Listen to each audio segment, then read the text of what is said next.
What's happening, everybody? This is episode number 142 of the weekly Give and Go, brought to you by thehoopdoctors.com. Kevin Burke. I have a very good friend who is a Bulls fan, and I'm starting to get worried about him. I'm starting to fear for his safety because he's talking like he's ready to jump off a cliff or a bridge or something, because I guess, he doesn't feel that Rose is what he should be. And I just want to tell him, and I keep telling him, and I want to tell all Bulls fans, just relax.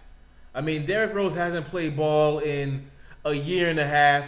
I know his numbers aren't going to jump off the page, right now. They're not, the Bulls were expected to be undefeated. People thought they were going to be contenders because Rose was back, and if you saw the podcast last week, I told you that was lunacy. But so what? He's a lot of turnovers. His assists aren't there. He's not shooting at a great percentage. I completely understand that, and I understand why that would, give Bulls fans pause, especially since you haven't seen the guy in a year and a half.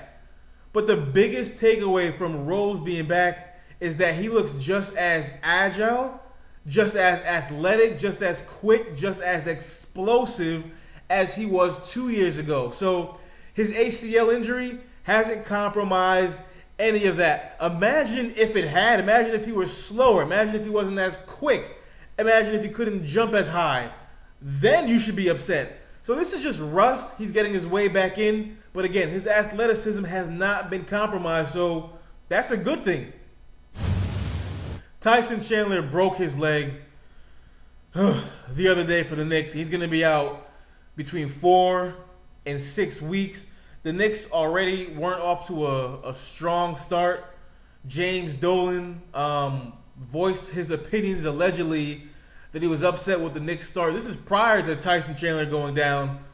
James Dolan was so upset with the Knicks start that he told the cheerleaders, the dancers, to stop dancing so much. That's a true story.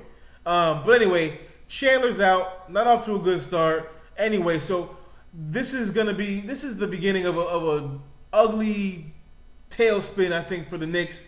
They're probably going to make some sort of desperation trade to bring in another big to take the place of Tyson Chandler, because Bargnani is not what they thought Bargnani would be. He's already getting booed. He was booed in the first home game for the Knicks, Bargnani. The first home game in the first half, he was booed. And to be honest with you, frankly, full disclosure, I've told you before, I'm a Knicks fan, unbiased though, but I am a Knicks fan. Chandler is out. He's the best defender. He won a Defensive Player of the Year a couple of years ago. I've just never been sold on Chandler as a defender. And again, he won the Defensive Player of the Year. Still, just never sold on him as a defender. Maybe a slightly overrated defender. Just my personal opinion.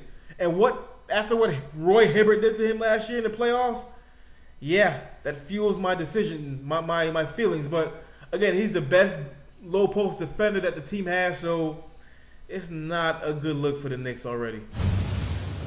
And the Lakers, there's just entirely too many nationally televised Laker games. Who are these guys? I don't want to see Jordan Farmar in 2013 every other day in a nationally televised game for the Lakers. I'm not trying to see Xavier Henry and Nick Young every other day. Too many nationally televised games for the Lakers. I get it though. They are the Lakers. Even with Kobe, this team is still kind of lame. I don't want to see them every other day on national TV. Get them off my TV so frequently. That's all I got. Podcast number 142 in the books. No disrespect, Lakers fan. I'm just saying. I'm Kevin Burke. I'll check you guys out next week. Be good.